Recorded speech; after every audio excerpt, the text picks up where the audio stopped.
कहाँ से आविले व्यापारी बनिया बेचले हरदी धनिया हो।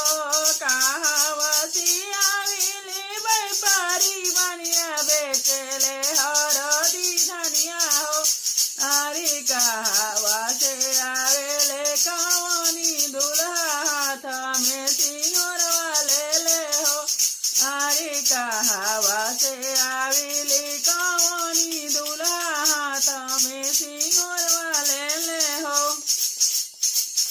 पूर्व से आविले व्यापारी बनिया बेचले हरदी धनिया हो। पूर्व से आविले व्यापारी बनिया बेचले हरदी धनिया हो।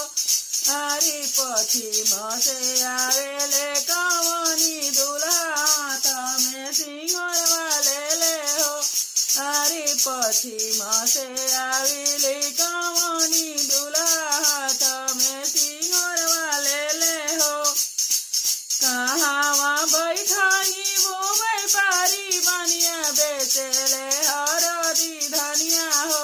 कहाँ बैठाई वो व्यापारी बनिया बेचले हरदी धनिया हो।